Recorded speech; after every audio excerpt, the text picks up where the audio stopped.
एकादशी के व्रत को सर्वश्रेष्ठ बताते हुए कहा गया है कि जिस प्रकार नागों में शेषनाग, पक्षियों में गरुड़ जी, यज्ञों में अश्वमेघ यज्ञ और नदियों में गंगा नदी, देवों में विष्णु भगवान श्रेष्ठ हैं, उसी प्रकार सब व्रतों में एकादशी का व्रत सर्वश्रेष्ठ है।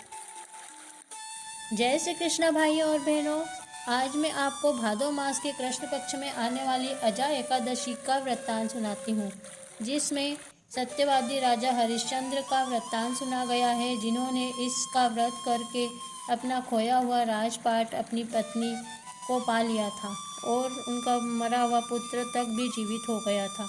इस अजा एकादशी का इतना अधिक महत्व है। श्री युधिष्ठिर जी ने कहा कि हे द्वारिकानाथ, आप मुझे भादव माह के कृष्ण पक्ष की एकादशी के विषय में बताइए। तब श्री कृष्ण जी ने कहा कि हे राजन, भादव मास की एकादशी का नाम अजा है। इसके व्रत करने से समस्त पाप नष्ट हो जाते हैं। जो मनुष्य इस दिन पूर्ण श्रद्धा भक्ति से भगवान श्री हरि नारायण की पूजा करते हैं और भक्तिपूर्वक व्रत करते हैं, नियम पूर्वक इसके व्रत को निभाते हैं और रात्रि जागरण करते हैं, उनके समस्त पापों का नाश हो जाता है और उनकी मनोकामना पूर्ण होती है। प्राचीन काल में राजा हरिश्चंद्र नाम का चक्रवर्ती राजा राज्य करता था। वह अत्यंत वीर, प्रतापी और सत्यवादी था। अपनी सत्य निष्ठा के लिए वह सारी दुनिया में प्रसिद्ध था और वह जो एक बार दृढ़ निश्चय कर लेता था वह करके ही मानता था। अपनी सत्यवादिता के कारण वह बहुत बार परेशानियां भी उठा चुका था, लेकिन वह अपने प्रण का पक्का था और जो प्रण कर लेता था वही करके रहता था। राजा हरिश्चंद्र अयोध्या के सूर्यवंशी राजा सत्यव्रत के पुत्र थे। वे सत्यवादी थे और हमेशा सत्य का ही साथ देते थे। अपनी सत्यनिष्ठा के कारण उन्हें कई बार परेशानियों का सामना करना पड़ा। उनकी ख्याति दूर दूर तक फैल रही थी। ऐसे में ऋषि विश्वामित्र ने राजा हरिश्चंद्र की परीक्षा लेने का प्रण किया और उन्होंने सोचा कि देखते हैं इनकी सत्यनिष्ठा कहाँ तक सही है।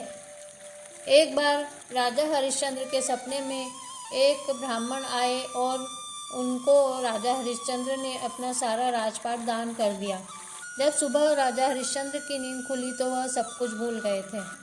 तब उनके राजमहल में ऋषि विश्वामित्र आए। राजा हरिश्चंद्र ने ऋषि विश्वामित्र का बहुत आदर सम्मान किया और उन्हें अपने सिंहासन पर बिठाया। तब उन्होंने पूछा कि कहो, मैं तुम्हारी क्या सेवा कर सकता हूँ। तब ऋषि विश्वामित्र ने कहा कि मुझे वचन दो, जो मैं तुमसे मांगूंगा वही मुझे दान में दोगे। तब राजा हरिश्चंद्र ने कहा कि चाहे जो आप मुझसे मांग लो, मैं आपको जरूर दूंगा। विश्वामित्र ने कहा कि मुझे तुम्हारा पूरा राजपाट सब कुछ दान में चाहिए। तब राजा हरिश्चंद्र ने उन्हें अपना सब कुछ दान में दे दिया। ऋषि विश्वामित्र ने कहा कि तुमने जो मुझे सब कुछ दान में दिया है उसकी मुझे दक्षिणा भी चाहिए। तब राजा हरिश्चंद्र ने कहा कि कहो, तुम्हें दक्षिणा में क्या चाहिए। ऋषि विश्वामित्र ने उनसे 500 स्वर्ण मुद्राएं दान में मांगी। तब राजा अपने मंत्रियों से कहने लगे कि जाओ, हमारे राजकोष में से 500 स्वर्ण मुद्राएं लाकर महात्मा को दान में दो। तब विश्वामित्र ने कहा कि वो सब कुछ तो मेरा हो चुका है, तुमने अभी अभी मुझे वह सब कुछ दान में दे दिया है और यह मंत्री और सिपाही और तुम्हारा खजाना, राजपाट सब कुछ अब मेरा हो चुका है। तुम उसमें से मेरी ही चीज़ को मुझे कैसे दान कर सकते हो। तब राजा हरिश्चंद्र ने कहा कि मुझे कुछ समय का वक्त दीजिए। दक्षिणा चुकाने के लिए राजा को अपनी पत्नी एवं पुत्र तथा स्वयं को भी बेचना पड़ा। राजा हरिश्चंद्र को एक चांडाल ने खरीदा। चांडाल ने राजा हरिश्चंद्र को शमशान में नियुक्त करके मृतकों के संबंधियों से कर लेकर शवदाह करने का कार्य सौंप दिया था। जब उनको यह कार्य करते हुए कई वर्ष बीत गए तो एक दिन अकस्मात उनकी गौतम ऋषि से भेंट हो गई। इतने आपत्ति काल में भी उन्होंने सत्य को नहीं त्यागा था। इस प्रकार जब उन्हें यह कार्य करते हुए बहुत समय व्यतीत हो गया तो एक दिन चिंता में बैठे हुए थे। तब वह अपने इस कर्म पर बड़ा ही दुख व्यक्त कर रहे थे और इससे मुक्त होने का उपाय खोज रहे थे। उन्हें हर समय यही चिंता लगी रहती थी कि वह क्या करें जिससे इस प्रकार का कार्य उन्हें न करना पड़े। इस प्रकार चिंता रूपी शोक में बैठे हुए राजा के पास एक बार गौतम ऋषि आए। गौतम ऋषि ने कहा कि हे राजन, तुम इतनी चिंता में क्यों बैठे हुए हो। तब राजा ने उन्हें देखकर प्रणाम करके हाथ जोड़कर अपने समस्त दुख की कथा कह सुनाई। दयालु महर्षि गौतम ऋषि ने विस्मित होकर राजा से कहा, हे सत्यवादी हरिश्चंद्र, तुम भादव महीने के कृष्ण पक्ष की अजा नामक एकादशी का विधि पूर्वक व्रत कीजिए। इसके करने के बाद रात्रि को कथा कीर्तन करते हुए भक्ति से जागरण कीजिए। ऐसा करने से अवश्य ही तुम्हारे सब पाप नष्ट हो जाएंगे और इसके प्रभाव से पुनः वैभव प्राप्त होगा। इस प्रकार कहकर गौतम ऋषि वहां से चले गए। जब अजा एकादशी आई तो राजा ने यह व्रत गौतम ऋषि के कहे अनुसार करना आरंभ कर दिया। इसी बीच उनके पुत्र रोहित को सर्प ने डस लिया, जिससे उनका देहांत हो गया। और जब उनकी माता अपने पुत्र को अंतिम संस्कार हेतु श्मशान पर लाई तो राजा हरिश्चंद्र ने उससे श्मशान का कर मांगा, परंतु माँ के पास शमशान का कर चुकाने के लिए कुछ भी नहीं था। तब राजा हरिश्चंद्र ने कहा कि अगर तुम कर नहीं दे सकती तो अपने पुत्र को वापस ले जाओ। राजा हरिश्चंद्र को ऐसा करने में बहुत ज़्यादा दुख हो रहा था। वह अपने मृत पुत्र का दाह संस्कार भी नहीं कर सकते थे। तब उन्होंने कहा कि मैं अगर बिना कर लिए इसका दाह संस्कार कर दूंगा तो मैं अपने मालिक के साथ विश्वासघात करूंगा, इसलिए मैं अपनी सत्य निष्ठा को नहीं छोड़ सकता हूँ।